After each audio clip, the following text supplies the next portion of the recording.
मैंने सत्यप्रकाश जी आपके चैनल के माध्यम से हम कहना चाहते हैं कि एनडीए में पूरा बिहार में अगर गरखा विधानसभा से जदयू के उम्मीदवार मुनेश्वर चौधरी जी को टिकट मिलता है, जिस दिन टिकट मिलेगा उसी दिन जी और सीट मैंने जीत फाइनल है। पूरा बिहार का हम बात कर रहे हैं, बहुत बड़ा बात कर रहे हैं। का नहीं, पूरा बिहार में पहला सीट होगा कि जिस दिन इनका टिकट फाइनल होगा एनडीए की तरफ से, उसी दिन हम लोग जीत इनको दे देंगे। भाजपा की ये नीति बनी हुई है। अमित शाह जी ने ऐलान भी किया आके कि लगातार 2 बार जो हमारा विधायक हार जाएगा उसको पुनः टिकट नहीं मिलेगा। तो गरखा में जो स्थिति अभी है और जनता का जो समर्थन मिला है, सभी तरह के चैनल लोगों ने यहाँ सर्वे किया है। पूरे विधानसभा में पार्टी स्तर पर भी सर्वे हुई है और जिला स्तर पर भी सर्वे कराया गया है। सभी सर्वे में जनता दल यू से पूर्व मंत्री मुनेश्वर चौधरी जी का ही नाम हर जगह आया है कि अगर इनको टिकट पार्टी देती है तो 100% जीत निश्चित है। ये एक अकेले ऐसे कैंडिडेट हैं जिनका सभी वर्ग से वोट आना लाजमी है। यादव समाज से जो राजद में लोग बिलोंग ज़्यादा से ज़्यादा करते हैं, उस समाज से भी अधिक से अधिक वोट इनके साथ है। मुस्लिम समाज के भी वोट इनके साथ जुड़ा हुआ है और भाजपा जदयू गठबंधन के एक एक वर्कर इनके लिए ललायित है।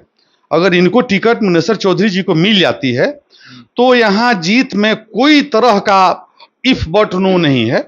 100% जीत बनेगी यहाँ और नीतीश कुमार जी पुनः मुख्यमंत्री बनेंगे। हमारे आदरणीय पूर्व मंत्री मुनेश्वर चौधरी जी और उनका पलड़ा भारी, अगर एनडीए अगर टिकट सर को मिलती है तो हम लोग 40 प्लस, जो इसके 2015 में सर को हम लोग गठबंधन में रहे, जो 40,000 वोट से हम लोग जीते थे, उसका मुकाबला हम लोग प्लस करेंगे। इसको 40 हम लोग अपना रिकॉर्ड को तोड़ेंगे और फिर हम जीतेंगे।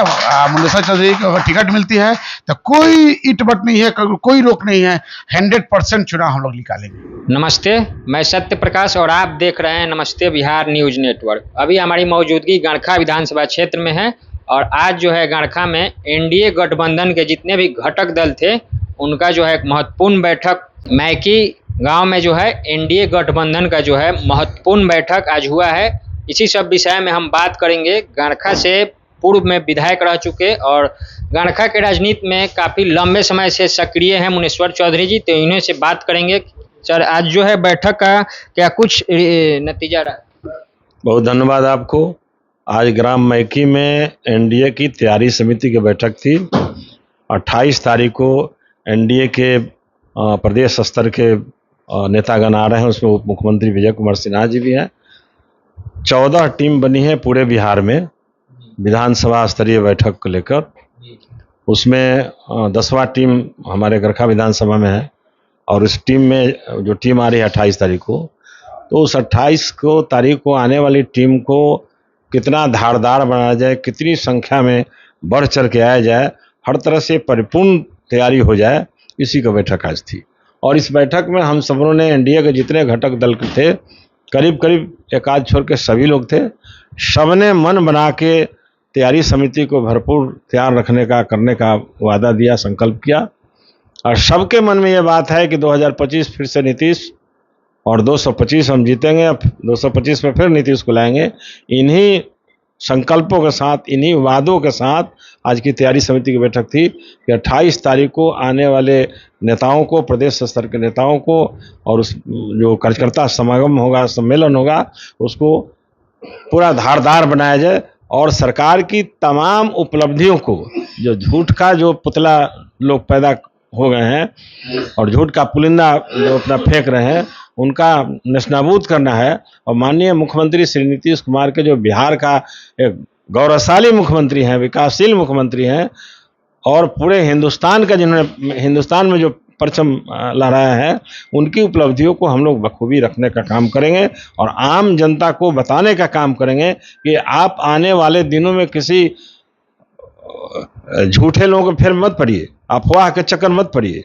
आप अपने गिरबान में झांक के देखिए कि बिहार के माननीय मुख्यमंत्री श्री नीतीश कुमार ने दलितों का कितना काम किया, सवर्णों का कितना काम किया, पिछड़ों का कितना काम किया, विकास का कितना काम किया, माँ बहनों का कितना काम किया, बेटियों का कितना काम किया। हर स्तर के लोगों को मुख्यमंत्री बिल्कुल बिना भेदभाव का काम करते आ रहे हैं।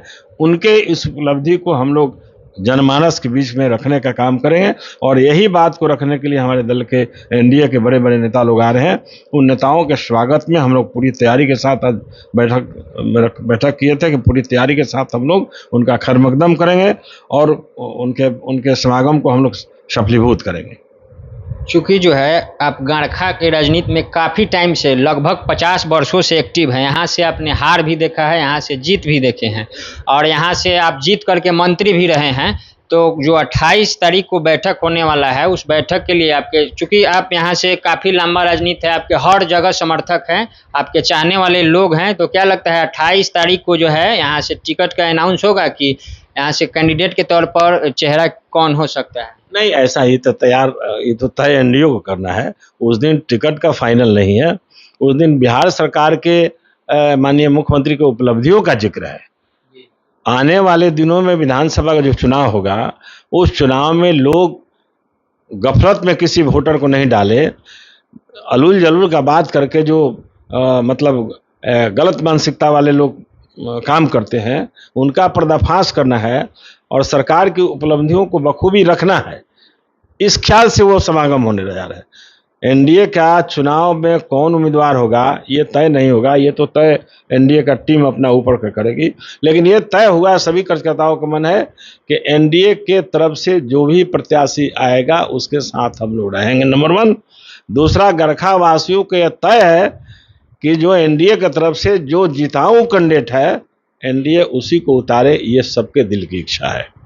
गरखा विधानसभा के तमाम, चाहे जदयू के समर्थक साथी हो, भाजपा के भी समर्थक साथी हो, घटक दल के साथी हो, सबों के मन में है कि एनडीए की प्रतिष्ठा तबे बचेगी जब हम किसी जिताऊ कैंडिडेट का खड़ा करें और आरजेडी को परास्त करने का काम करें। सभा में जो पिछले 5 साल के कार्य को किस तरीके से देखते हैं? सरकार द्वारा जो योजना चलाई गई वो क्या सभी लोगों तक पहुंच पाया? मुझे देखना है कि गरखा की जनता को देखना है। जैसे कि 5 साल के पहले जो मेरा काम था उसको जनता अच्छी तरह देख के आज याद कर रही है और हमारे 5 साल नहीं रहने के क्रम में आज का जो 5 साल की स्थिति है वो कितना काम हुआ मैं क्या बताऊं, जनता बता रही है। आप तो मीडिया वाले साथी हैं, आप कहीं जाते होंगे तो प्रजन विधायक के संबंध में कितना रामायण चौपाई लोग पढ़ता है, आप समझ रहे हैं चीज़ का। यदि उपलब्धि उनकी ठीक रहती तो ऐसा क्यों लोग बोलता, तो मैं क्या टिक्का टिप्पणी करूं। हाँ, हम लोग काम वाले विचार वाले आदमी हैं। हम अपने पीरियड में सड़क बनाते थे, पुल पुलियाँ बनाते थे, कब्रगाह का घेराबंदी कराते थे, चौतरा बनाते थे, छठघाट बनाते थे। जो सार्वजनिक काम था वो काम कराते थे और काम कराने के क्रम में कार्यकर्ता के माध्यम से काम कराते थे। हमने अपने जीवन में बिना स्कूल से मांगे बेंच नहीं दिया करते थे, बत्ती नहीं दिया करते थे। हमारे घर में कोई ठेकेदार नहीं था, हमारे घर में हमारा कार्यकर्ता ठेकेदार था, वो काम करता था और बढ़िया काम करता था। वो हमारा पीरियड था। आज के दिन में दूसरा पीरियड है।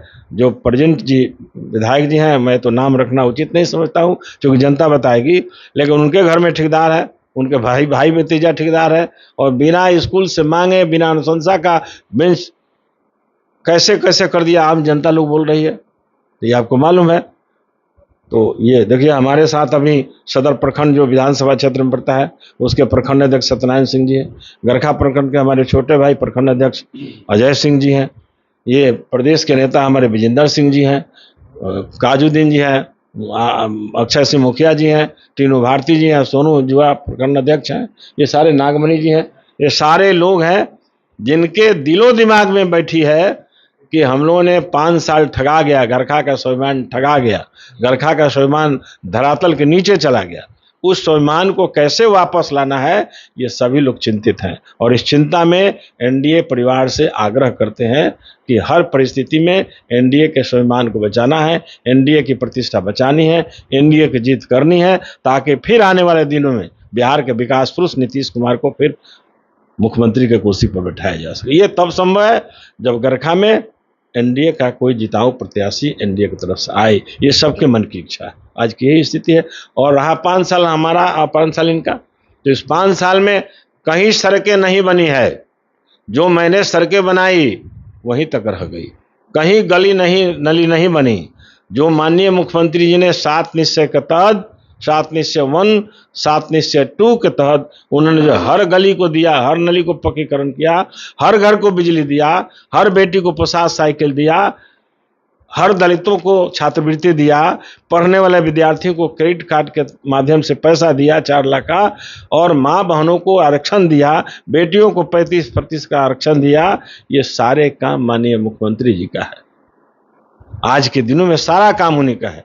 अब यदि इन कामों को पर्जन्य विधायक गिनाते हैं तो हम लोग कहते हैं ना कि सावन में सियार जौन भादों में बाढ़ आया, तक आएगा, ऐसा बाढ़ तो हम देखे ही नहीं थे।